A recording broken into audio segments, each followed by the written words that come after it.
no mês, né, em junho, no mês do orgulho LGBTQIA+, né, e hoje, então, você sugeriu da gente falar sobre a diferença, né, segundo a psicanálise, sobre a opção sexual e identidade de gênero. Fala pra gente um pouquinho sobre essa diferença.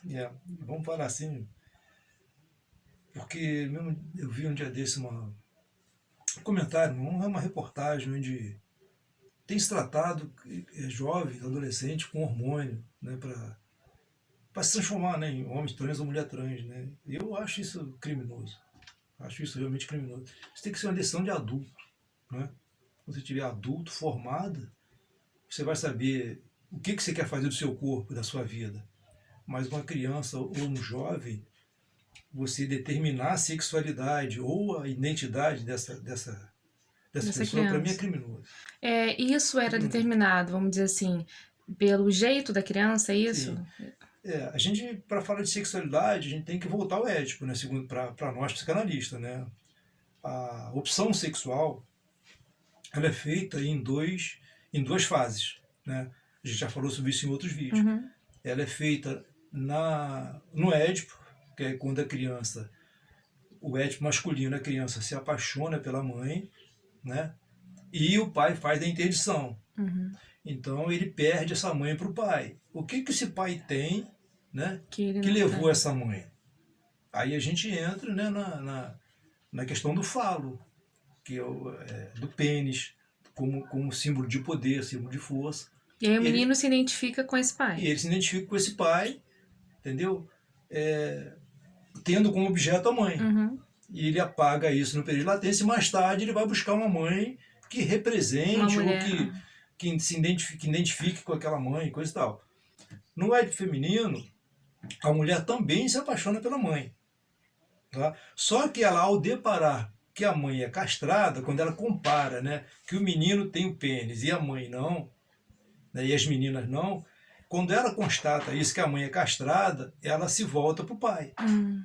A, é o que a gente chama, que as feministas não gostam muito, da inveja do pênis, né? Entendeu? Então ela se volta para o pai que tem o pênis, que tem o falo.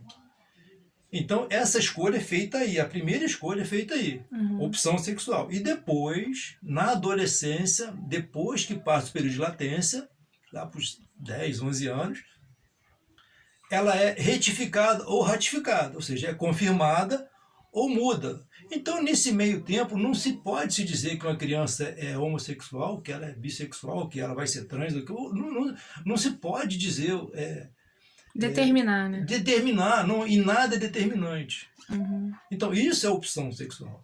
Agora, identidade é como a criança se vê, como a pessoa se vê. Né? Então, se você tem um homem que se vê como uma mulher, é uma questão de identidade. A criança já pode deixar isso claro para os pais na infância? Deixar claro não, mas ela pode mostrar. E uma das coisas que influencia nisso é o Édipo invertido. O que é o Já vem invertido? complicação, né? O Édipo invertido é quando o menino, ao invés de se apaixonar pela mãe, ele se apaixona pelo pai. Já de primeira. Lá de pequenininho, ele se apaixona pelo pai. Gente, razões para isso, vai se saber. É o famoso Freud não explica. Ninguém pode afirmar, mas acontece. Ele, ao invés de se apaixonar pela mãe, ele se apaixona pelo pai. Sim. E ele perde esse pai para a mãe, do mesmo jeito. Sim. Aí vem a questão, o que essa mãe tem para ter levado esse pai? Aí ele se espelha na mãe. Mas aí esse garoto, né, no caso do Édipo invertido, ele pode crescer e se tornar um homem homossexual que gosta de outros homens, ou no Édipo invertido ele vai ser um homem que vai se identificar como mulher? Nada determinante. Nada determinante. Ele pode ser qualquer coisa. Ele pode... Porque essa resolução de pena vai ser recalcada. E aí lá na frente ele vai ver se vai retificar ou ratificar. Vai voltar. Então o que pode acontecer nesse caso, assim, o que tem uma chance de acontecer é ele se identificar com mulher. Ele ser um cara mais feminino, mais vaidoso. Isso acontece também na disputa do afeto com a irmã, com irmãs. Então no caso de meninos que têm irmãs. Tem irmãs e essa irmã ela é preferida pelo pai ou preferida pela mãe. Pô, o que essa menina que ele ela olha tem? para a irmã de uma... Então, aí é uma questão de identidade. Tá? Agora, Você pegar uma criança, sei lá, de 5, 6, 10, 15, 14 anos, sei lá, e determinar para essa criança vai ser isso ou vai ser aquilo, isso é um crime. Ou pelo que ela fala, ou pelo jeito dela ser, isso não Independente, determina. independente. Quando que a gente pode, assim, dizer pela psicanálise que está determinado o que o homem ou mulher vai ser? Se vai ser homossexual, heterossexual, ou se vai se identificar como homem ou como mulher? Nunca, Nunca. nunca. Nunca nada é determinante. Agora, tem alguns fatores que assim, a nossa experiência nos leva a perceber. Por exemplo, eu sempre falo a mesma coisa: criança com excesso de libido. Tá? Crianças que nascem, quer por razões genéticas, tá? Não sei porquê, mas que nascem com excesso de libido e também superestimulada. Tá? Essa criança que nasce com excesso de libido tem uma tendência a se prender a um dos objetos. Porque libido é uma coisa muito poderosa. Então vai ser difícil para essa criança entrar no período de latência. Então vai ser aquela criança sexualizada. Então pode ser para um lado, pode ser para o outro. A criança que ela é mais calminha, quando a libido não é tão exacerbada, ela passa pelo édipo de uma forma mais tranquila. Você já falou aqui, mas repete pra gente. Quando a criança é superestimulada com relação à libido? Toque demais, dormir com a mãe, mamar até 3, 4, 5 anos, excesso de intimidade, a não interdição do parceiro ou do ou homem da ou da mãe. mulher, excesso de estímulo. Então, para ela vai ser mais difícil entrar no período de latência. E, obviamente, sendo a libido uma coisa poderosa, ela vai estar exposta a mais riscos, a brincadeiras sexuais. Ou seja, vai ser aquela criança sexualizada. E aí isso pode lá na frente tornar ela se identificar ou como ela nasceu, né, ou como o sexo oposto. Sim, aí não podemos determinar o que vai acontecer, mas é uma criança que ela está mais exposta ela tem mais dificuldade a passar por esse período de latência que é importante. Gente, por que o período de latência é importante? Porque vai ser o período onde ela vai distribuir a libido dela para outras coisas. Para o esporte, para o estudo, para as amizades. E se ela não entra no período de latência, ela fica sexualizada. Então ela vai estar mais exposta a fazer experiências. E E como a ela não tem criança nem a maturidade para isso. Como a criança não tem juízo de valores, Sim. como ela não sabe o que é homossexual, o que é heterossexual, não dizendo que esteja errado, mas como Sim. ela não sabe, ela vai se lançar experiências. E nessa ela pode ficar presa num objeto. Porque, e aí, agora passando lá na frente, isso você diz no período de latência, porque na vida adulta a pessoa pode ter experiências homossexuais e não necessariamente ser homossexual. A pessoa pode ser bissexual, Hoje está muito comum você ouvir falar isso. A gente vê isso na clínica, no consultório. A pessoa tem determinado período que ela tá interessada por homens estão interessados por homens, e tem períodos que estão interessados por mulheres. Entende? Mas veja só, Dani, é a questão adulta, gente. Eu acho que o adulto faz o que quer da sua vida, do seu corpo. Isso aí não é problema. O que eu fico chocado é quando eu ouço falar em tratar crianças com hormônio. Ou seja, definir que uma jovem ou um jovem como se ele tivesse capacidade de discernimento de saber o que ele quer. Ainda, gente, adolescência é um período de transformação. Mas isso não é necessário para ver, pelo menos ao meu ver, né? Passar por uma gama de profissionais, eu não posso chegar eu, como mãe, no caso, falar, a minha filha diz que se identifica como homem e tascar isso, não existe um protocolo, né? Eu não sei, eu só sei que essa criança tem que ser tratada quanto à saúde mental dela.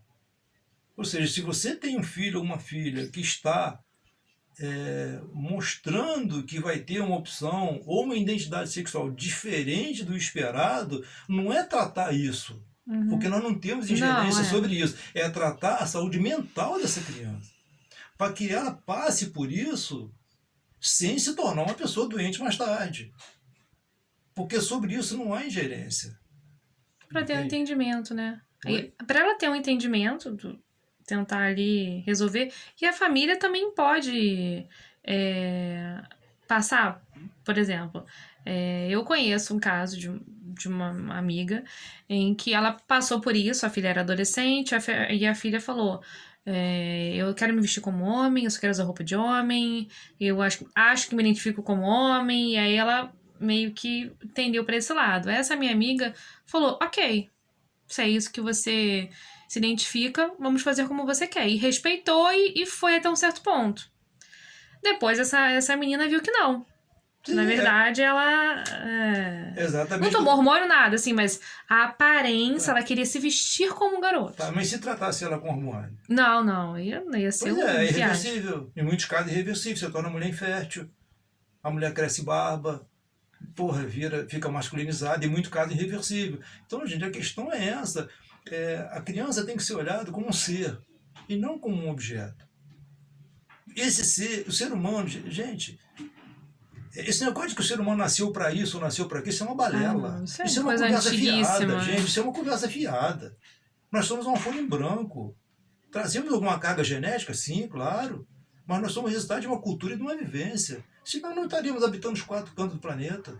Não haveria uma diferença tão grande entre um germânico e um esquimó, um indígena brasileiro, um americano. Então há de se respeitar que a criança ela tem. Obviamente que a gente vive dentro de uma cultura, gente. Sim. Os padrões culturais, eles são mutáveis, a gente sabe disso, a cultura muda com o longo do tempo, mas há de se respeitar a cultura do momento. Entende? Então é óbvio que se nós estamos numa cultura onde ainda prevalece, né, que o menino veste azul e a menina veste rosa, gente, dentro de uma normalidade, por que você vai impor? Por que você vai impor um menino usar rosa ou a menina vestir azul? Agora, se elas querem...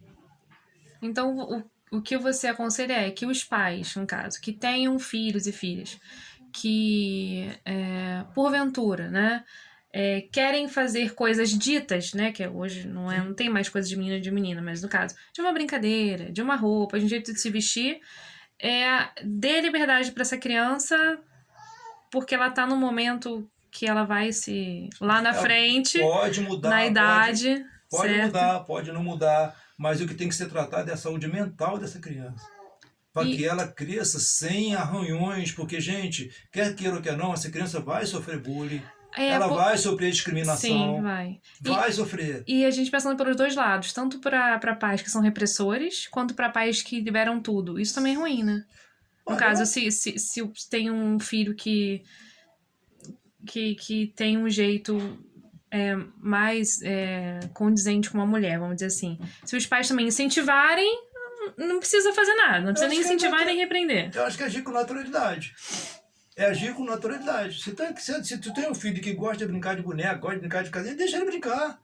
Ele brincar não vai estimular e proibir também não vai fazer com que... Não vai mudar nada, só vai gerar sofrimento. Uhum. Então o que tem que se cuidar? Se essa criança está fazendo isso, está sofrendo, entendi, você tem que intervir no sentido de cuidar desse sofrimento e não de reverter a opção ou a identidade dela. Uhum.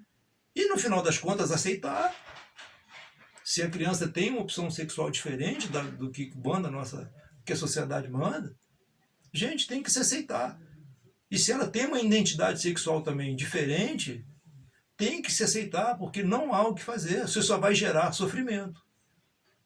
Tem que aceitar. E não tratar disso, tratar da saúde mental, para que ela passe por isso. Entende? Agora, eu sempre falo em todos os meus vídeos, né? O melhor para uma criança é uma família estável, tá? Uma família estável, tolerante, onde os papéis sejam melhor definido possível, tá? Onde as obrigações sejam divididas, onde não há discriminação, onde o homem manda, a mulher submissa, o homem, sabe? Ou seja, uma família equilibrada é a melhor coisa que pode se ter para que a criança siga o seu caminho com naturalidade, seja ele qual for. Sim. Seja ele qual for. É isso que eu recomendo a todos.